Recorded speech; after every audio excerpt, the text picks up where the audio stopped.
हम साधारण जीवन अपनाए तो असाधारण विचार हमारे सुरक्षित हो जाएंगे भजन के लिए। यह तो सच्ची बात है। विलासिता का स्वयं का जीवन नहीं होना चाहिए। हमारे पास जो सुख सामग्री वो दूसरों के लिए है, अपने लिए जिससे कम खर्चे से काम चल जाए वैसे चलाना चाहिए। अपना जीवन बहुत ही सात्विक होना चाहिए। हम टूटी से उतना ही जल लेते हैं जितनी आवश्यकता होती है, उतने ही बिजली चलाना जितनी आवश्यकता नहीं। तो बल्ब बंद करके अगर प्रकाश से काम चल रहा है बाहरी तो बल्ब नहीं जलाना है। अगर पंखे से काम चल रहा है तो कमरे में फिर हमको एसी नहीं चलाना। अगर बिना पंखे एसी के घंटा 2 घंटा कट रहा है तो हम वैसे, जितना आप कम खर्चे का जीवन उतना ही आपका भजन उत्तम बढ़ेगा। आप ये मत सोचो कि तुम मेरी संपत्ति में जितना चाहूं महंगे से महंगा प्रयोग कर सकता हूं। नहीं, सब संपत्ति रघुपति के आई, श्री जी के आए। एक आदमी 5,000 रुपए में एक बार अपना खान पान व्यवहार करता है और उसी 5,000 रुपए से 50 आदमियों को कुछ कुछ पवाया जा सकता है। जब हमारा काम जमीन में सोने से चल सकता है तो पलंग की क्या जरूरत है। चलो भाई, पलंग में जब हमारा एक चद्दर बिछा के काम चल सकता है तो डनलप के गद्दे की जरूरत क्या है। भगवत मार्ग के हम प्रतीक है। महापुरुषों के वचन, साधारण से साधारण पहले जीवन जीना सीखो। एक कुशासन और मार्किन के सिवा कोई नहीं बिछाए थे। एक कुशासन, कुश का आसन, उसके ऊपर मार्किन। साधारण तौर तरीके, अगर असाधारण भजन करना है तो हमारी बात मान लो। जितना रजोगुण बनवाओगे, जितना रजोगुण एकत्रित करोगे, उतने तुम्हारे भजन में बाधक होगी। मरोगे तो है, शरीर भी नष्ट होगा तुम्हारा और मकान भी दूसरे के हाथ लगेगा। काहे को समय बर्बाद कर रहे हो। अगर साधारण जीवन व्यतीत करते तो रोना आता, प्रभु मुझ गरीब, मुझ दीन पर कृपा कर दो। भगवान की प्राप्ति के लिए जबरदस्ती अपने राज्य को अपने पुत्र को दे करके महाराज मनु हरिताप गवन बन की ना, आप वृंदावन आए हो, बहुत दैन्यता से जियो। आपके पास अर्थ है, भूखे प्यासे ऐसे लोगों को पवाओ, दूसरों की सेवा में लगाओ। संत सेवा, भगवंत सेवा, श्री जी को सुंदर सुंदर पोशाक, श्री जी को भोग लगा के बांट देना, उत्तम भोग लगाए मोर मरकट को सेवे। अपने लिए बहुत साधारण, साधारण मार्किन, साधारण कपड़ा ओढ़ ले, साधारण से जीवन, तभी असाधारण भजन होगा। जितना आप अधिक खर्च करेंगे अपने शरीर के ऊपर, साधक बहुत ध्यान से सुने, चाहे गृहस्थ हो चाहे, आपका पैसा नहीं है, वो भगवान का है। आप उचित अपने ऊपर खर्चा करें, परिवार के सुख में लगावें, संसार के सुख में लगावें, गौ सेवा, संत सेवा, भगवत सेवा, अन्य में। अपने जीवन में बहुत कम खर्चा। आप अपने समय को अधिक से अधिक बचाकर भजन में लगाएं। यदि आपके पास बहुत अच्छी धन राशि आ चुकी है तो आपको अब ज्यादा जरूरत नहीं है, तो आप उसे लोक सेवा, भगवत सेवा आदि में लगाते हुए हर समय भजन में लगिए। ज्यादा फैलाओ मत फैलाइए। सच्ची कहते, बहुत सावधानी की जरूरत, बहुत सावधानी। अरे चाहे आप जितना 3.5 हाथ का शरीर तुम्हारे हाथ से, उसको किसी एक कोने में पड़े रहना है। मार केवल बवाल रचे हो, अहंकार पुष्टता, मार रजोगुण की पुष्टता। हाँ, इस दरवाजा इसका आना चाहिए अमुक प्रदेश से, तो खिड़की इसकी अमुक प्रदेश की होनी चाहिए, तो लिफ्ट अमुक कंपनी की होनी चाहिए, वस्तु अमुक कंपनी। बड़ा दिमाग किसी में, मर गए कंपनी सब लगाए। ऐसे बड़े बड़े भवन बने हुए, महल बने हुए, कबूतर हग रहे, रहने वाला कोई नहीं। पुरानी बिल्डिंगें देखो जो राजा महाराजाओं की, तुम्हारी को क्या। ये प्रमादी स्वभाव हटाइए। भजन के बहाने सुख भोगने की आदत छोड़िए तो परमात्मा प्राप्ति जल्दी हो जाए। डट करके सब झंझटों से निपट करके भजन करो। जीवन को प्रमाद से बचाकर प्रयत्न में स्थित करो।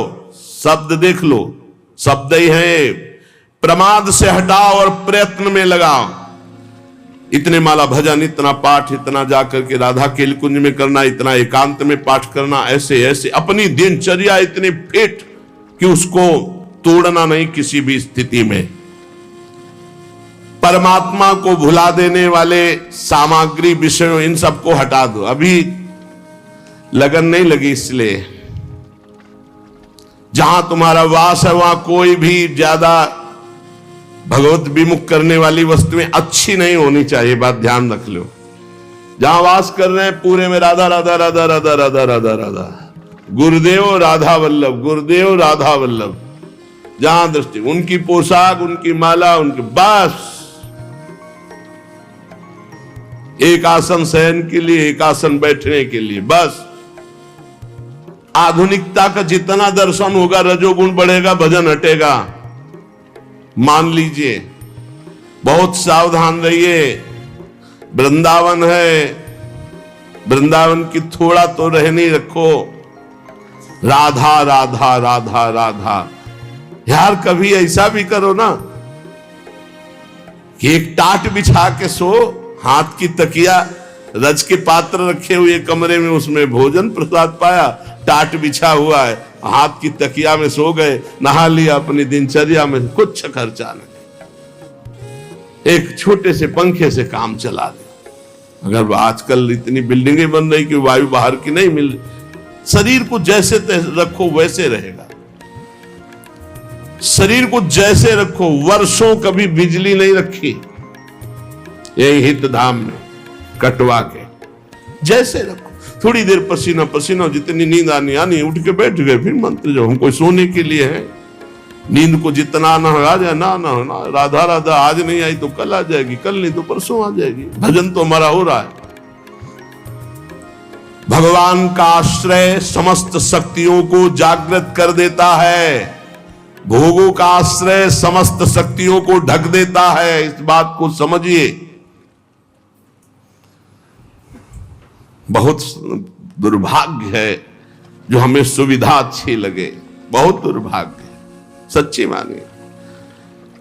अंदर की स्थिति को तुम नहीं जानोगे, बाहर की बातें देखते हो।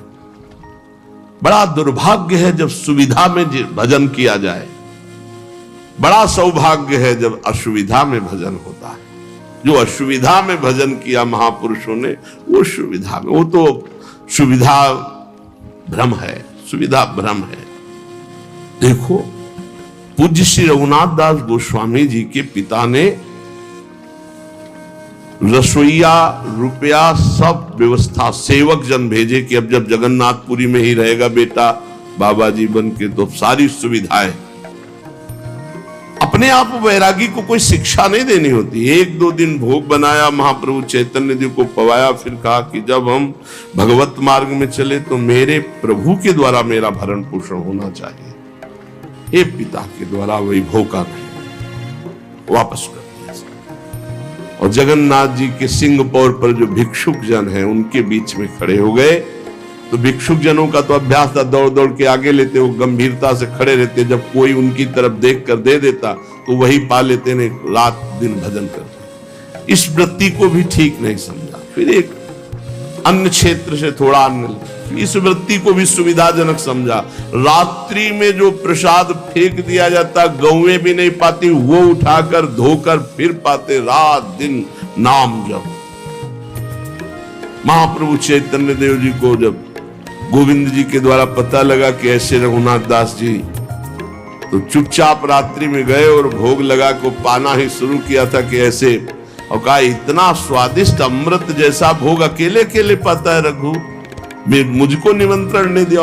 अरे प्रभु आपके लायक नहीं, बोले यही तो अमृत है। आप भगवान का आश्रय समस्त शक्तियों को जागृत करता है और भोगों का आश्रय इस समस्त शक्तियों को ढक करके पाप ताप संताप उत्पन्न करता है। जो भगवान का आश्रय ले लेता है, भगवान उसके सारे दोषों को अपना दोष मान लेते हैं, सारे उसके अपराधों को स्वयं मिटा देते हैं। भगवान के बल के समान कोई बल नहीं, इसलिए उपासक को अपना बल नहीं, भगवान का बल का भरोसा रहकर निर्भय हो जाना चाहिए। थोड़ी रहनी सुधार लो प्रभु, थोड़ी रहनी सुधार लो, थोड़ा साधारण जीवन जियो तो असाधारण भजन होने लगे। ये सब ठीक है।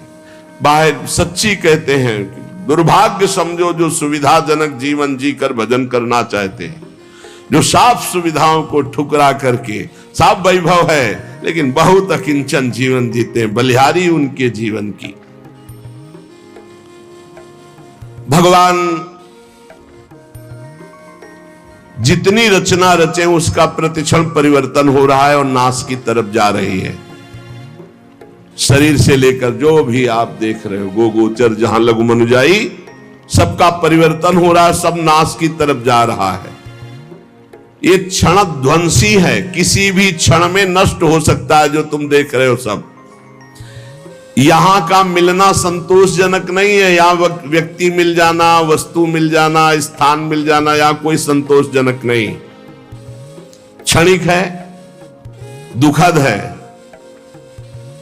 श्री भगवान पर विश्वास करके सर्व प्रकार से उनके ऊपर निर्भर होकर जो भजन करता है वो मंगल को प्राप्त होता है।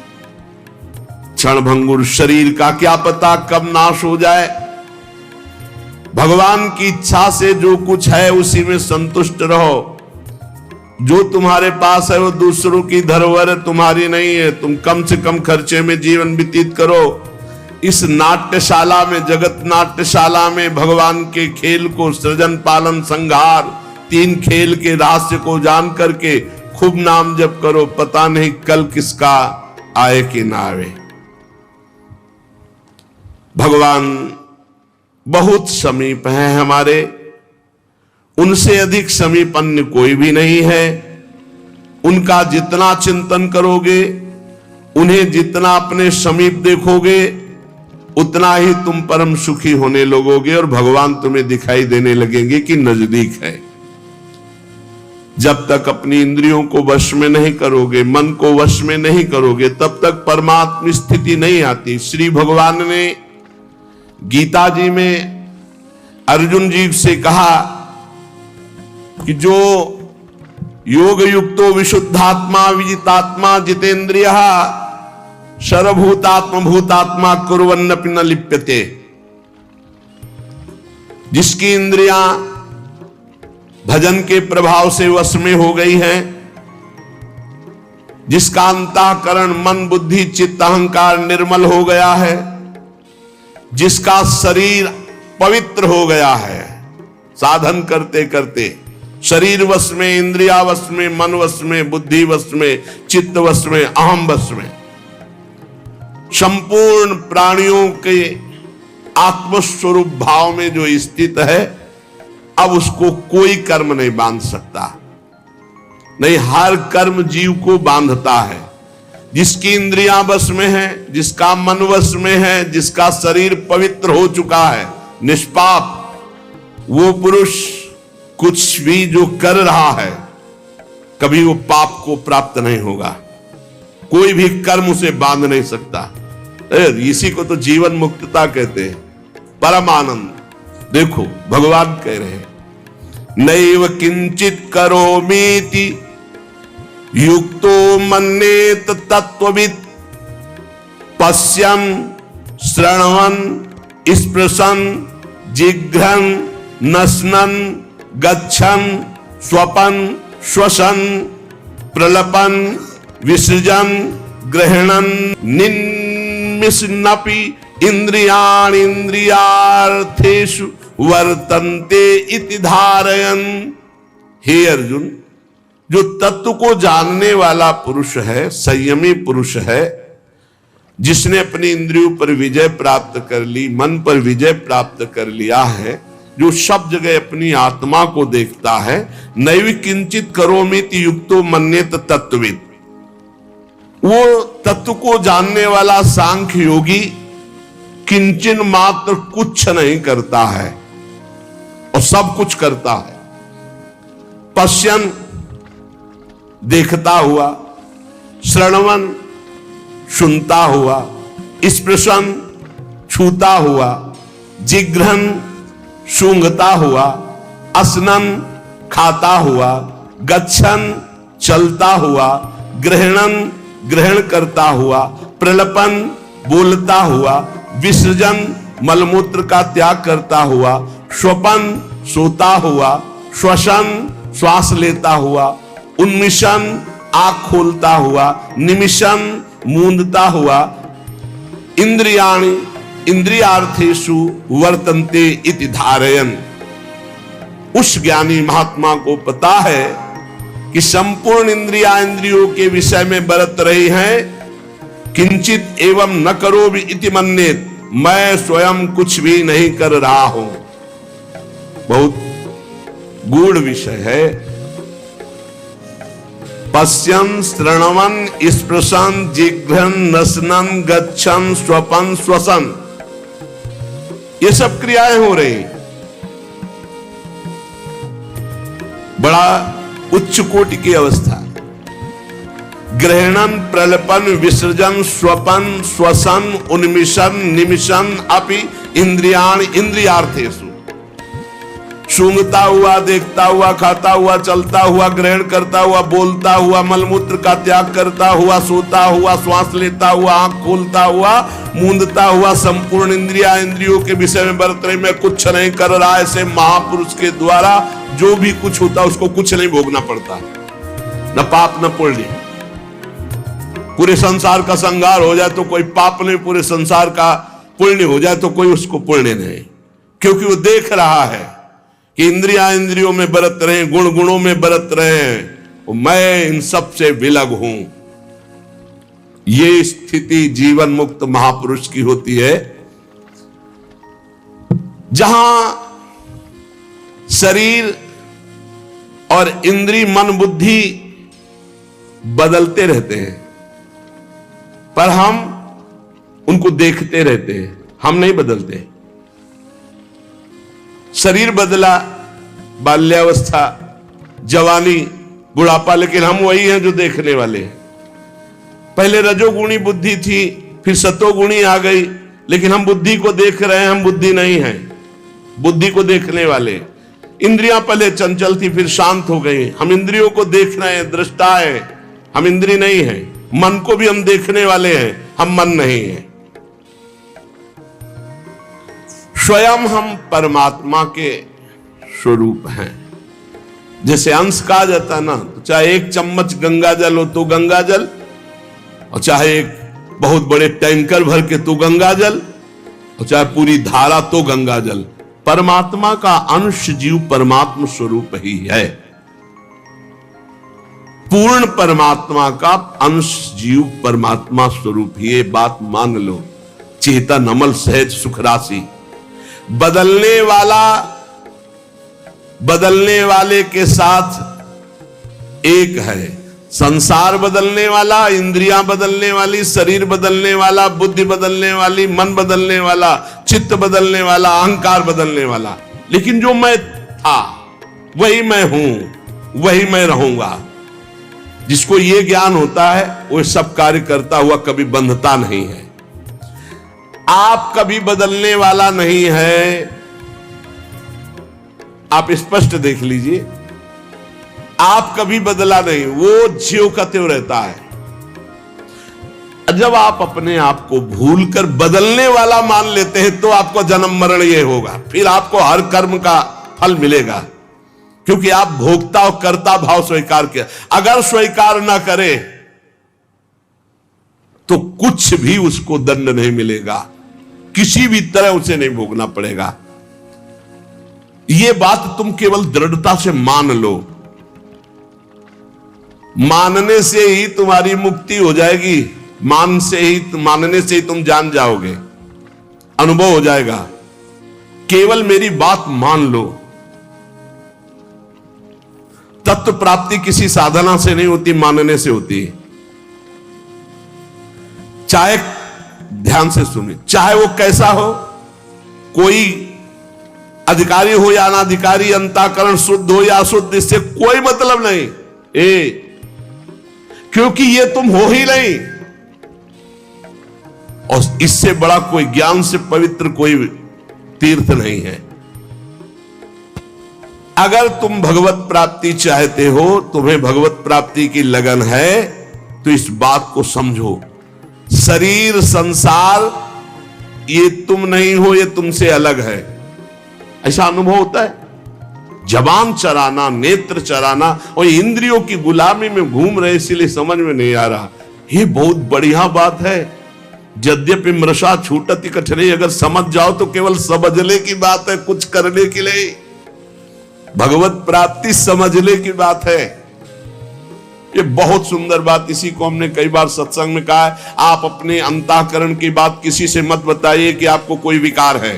जब आपसे कोई पूछे तो मुस्कुरा के उत्तर दो, बहुत सुंदर, बहुत कृपा है ठाकुर जी की, बहुत आनंद है। वो धीरे धीरे अंतरे में भस्म हो जाएंगे। उनकी सत्ता ही नहीं, आप जब सत्ता देते हैं तभी वो आपको परेशान करते हैं। भगवान कहते हैं मात्रा स्पर्शास्तु कौन्तेय शीतोष्ण सुख दुखदा आगमा पाइनो अनित्यास्तास्ति तिक्षस्व भारत। ये आने जाने वाले विकार हैं, इनकी सत्ता नहीं है। इनको चुपचाप सह जाओ अंतःकरण में। तुम्हारे में तो आए ही नहीं, अंतःकरण में तन्मयता होने के कारण तुम्हें भास रहा है। तुम में तो कभी कोई विकार हो ही नहीं सकता। तुम तो निर्विकार सच्चिदानंद थे, वो रहोगे। कभी कोई विकार तुम्हारे को छू ही नहीं सकता, कभी कोई पाप तुम्हें छू ही नहीं सकता। इस शरीर से हुआ शरीर को भोगना पड़ेगा, तुम शरीर नहीं हो। अब इतना ज्ञान हो जाए तो जीवन मुक्त हो जाए। एक मार्मिक बात है जिसकी तरफ साधक ध्यान नहीं देता, वो ये कि परमात्मा की प्राप्ति करने से नहीं होती, मानने से होती। और सब करने में लगे, सब करने में लगे। और यहां कह रहे एक साधक इस तरफ ध्यान नहीं देता। परमात्मा की प्राप्ति स्वतः सिद्ध है, करने से नहीं, मानने से होती है। मानते करके मान लो या मान के जान लो। जो सत्संग सुनते हैं उनको जो प्राप्त होता है वो 50 वर्ष साधना करने पर भी नहीं। साधक में बहुत अंतर मिलेगा, एक सत्संगी और एक एकांतिक। तो बहुत अंतर होगा। सत्संगी बहुत हो, अपने बचाव पक्ष का जोरदार ज्ञाता होगा।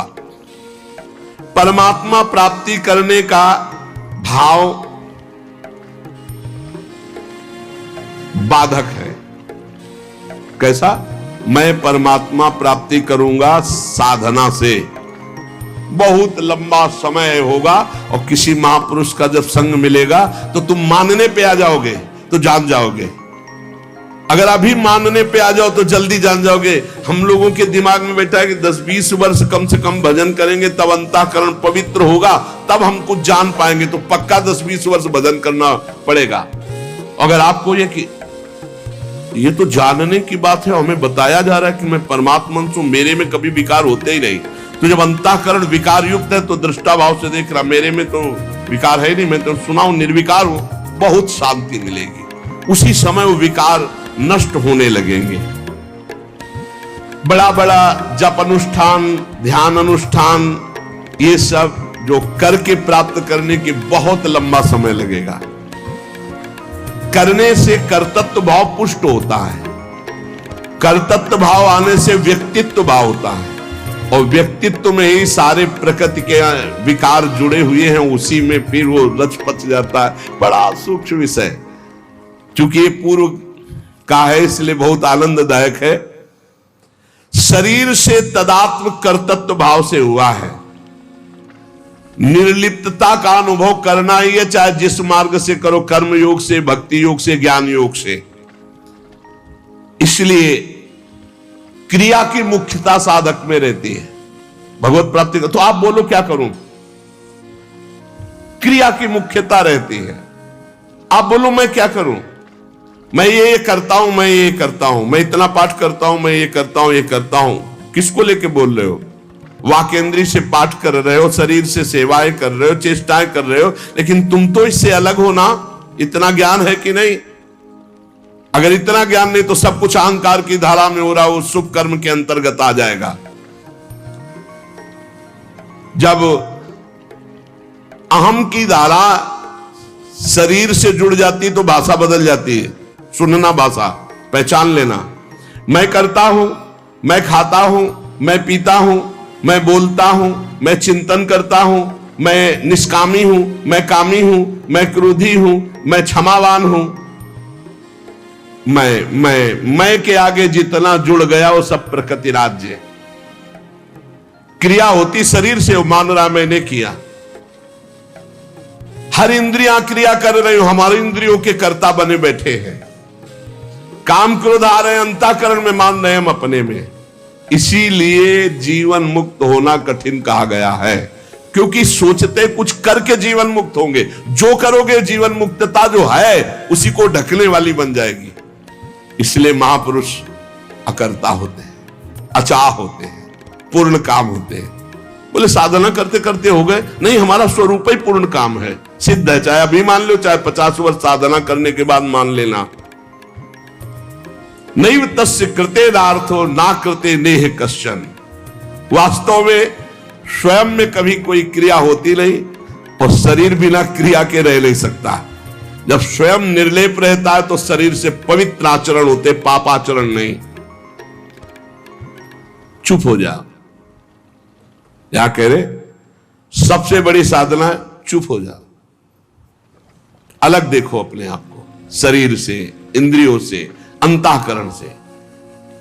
चुप हो जाओ, तुम करता नहीं हो।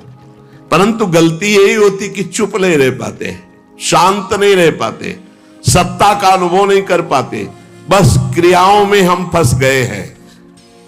स्वयं में कोई क्रिया नहीं है। इसीलिए भगवान कहते हैं वो महापुरुष जो स्वयं को जान गया, वो पश्यन, श्रणवन, स्पृशन, जिघ्रन, असनन, गच्छन, ग्रहणन, प्रलपन, विसर्जन, स्वपन, श्वसन, उन्मिशन, निमिशन अपि इंद्रियाण इंद्रियार्थेषु। देख लो, देखता हुआ किससे देखता है? कौन देख रहा है? बोले नेत्रेंद्री देख रही है। किसको देख रही? अपनी प्रकृति को ही। प्रकृति के बने हुए नेत्र प्रकृति को देख रहे हैं। आप इसके दृष्टा हैं। किसके? नेत्रेंद्री के। आप नहीं देख रहे। देखने का काम नेत्रेंद्री है। आप देख लीजिए, नेत्रेंद्री बंद हो गई। अब बताओ सामने कौन बैठा हुआ है? आप नहीं देख रहे, नेत्रेंद्री देख रही। तो देखता हुआ भी मैं नहीं देख रहा हूं, देखता हुआ भी मैं नहीं देख रहा हूं, क्योंकि मैं नहीं देख रहा हूं, नेत्रेंद्री देख रही है। सुनना काम किसका है? श्रवणेंद्री का। अगर श्रवणेंद्री को अभी बंद कर दिया जाए तो आपको बाहर खूब बातें हो रही नहीं सुनाई देंगी, आप नहीं सुन सकते, क्योंकि सुनने का काम श्रवणेंद्री का है। तो मैंने नहीं सुना, श्रवणेंद्री सुना। मैं उसका दृष्टा हूं, साक्षी हूं। छूने का काम स्पर्शन त्वगेंद्री से, त्वगेंद्री के बिना स्पर्श का अनुभव नहीं होता। जिघ्रन, सूंघने का काम घ्राणेंद्री। असनन, खाने का स्वाद लेने का काम रसेंद्री। गच्छन, चलने का काम कर्मेंद्रियों में चरण। ग्रहण करने का काम हस्तेंद्री। प्रलपन, बोलने का काम वाकेंद्री। मलमूत्र त्याग करने का गुदाएंद्री। स्वपन, सो रहा है, श्वास ले रहा है, आंख खोल रहा है, मूंद रहा है। संपूर्ण इंद्रियां सब इंद्रियों में बरत रहे। इसको मैं जानने वाला हूं, लेकिन मैं देखता, सुनता, खाता, पीता नहीं हूं। खाने पीने का काम प्राणों का है, प्राण पोषण। मैं प्राण थोड़ी हूं, मैं तो आत्म तत्व हूं, भगवत स्वरूप, ईश्वर का अंश हूं। ये ज्ञान जिसको हो गया तो कह रहे किंचन मात्र कभी कोई उसके ऊपर बंधन नहीं रहता। सिद्ध महापुरुष के ऊपर कोई, इसीलिए सुधा निधि में भी ये लिखा है कि जो महापुरुष राधा वल्लभ लाल के रहस्य मार्ग में प्रविष्ट हो चुका है, देहातीत भाव, अब वो चाहे विषय ग्रहण करे या त्याग कर दे, बहिर्मुख पुरुषों के पास बैठे व एकांत बैठे, वो कैसी भी स्थिति में रहे, उसे कोई नहीं फंसा सकता। विषयान ग्रहणंतु मुंचन्तु वा कैर्वा भाव रहस्य पारंगमति श्री राधिका प्रेयसा। ये एक स्थिति है। नहीं किंचित करोमि, इसका तात्पर्य नहीं है कि वर्तमान में वो कुछ शरीर से उसकी क्रिया नहीं, शरीर से क्रिया हो रही पर कर्तृत्व भाव नहीं, कर्ता भाव नहीं। इसको बहुत सरल ढंग में निपटा सकते हो अपने लोग।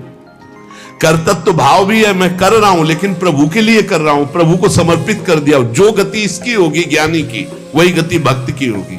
सरलता पूर्वक समझ लीजिए। अहंकार को बिना समर्पित किए काम बनने वाला नहीं, चाहे ज्ञान से, चाहे कर्मयोग से, चाहे भक्ति योग से। ये जो कर्ता और भोक्ता भाव है, यही हमें भगवत प्राप्ति नहीं होने दे रहा। अगर ये बात समझ में आ रही हो, थोड़ा पवित्र बुद्धि हो गई हो, तो आप देख लो। अगर नहीं समझ में आए तो बिल्कुल सरल बात है। भगवान इसी की प्राप्ति के लिए कहते यत करोषि, जो तुम कर रहे हो मेरे को समर्पित कर दो। क्योंकि अपने लोगों का शरीर भाव दृढ़ है, कर्ता भाव दृढ़ है, तो अब हमारा कल्याण कैसे हो? तो जो हम कर रहे हैं वो प्रभु के लिए कर रहे हैं। हर समय नाम जप करो, सारे कर्म प्रभु को समर्पित कर दो। अहंकार वो घसीट लेंगे, जीवन मुक्त वो बना देंगे। एक बनाना हो तो भगवान कृपा करके जीवन मुक्ति जना देते हैं, और एक होता प्रयास करना। प्रयास से तो कोटि कल्प लग सकते हैं, और एक क्षण में वो अपनी स्थिति प्रदान कर सकते हैं। इसलिए प्रभु का नाम जप करो, प्रभु के आश्रित रहो, सारे कर्म प्रभु को समर्पित करो। और बीच बीच में इतना बात समझ लीजिए कि आप भगवान के हैं, ये शरीर प्रकृति का है। ये प्रकृति का शरीर प्रकृति में ही मिल जाएगा, आपके साथ नहीं रहेगा। और आपके साथ जो भगवान है वो सदैव थे, हैं और रहेंगे। यही अनुभव करना भगवत प्राप्ति।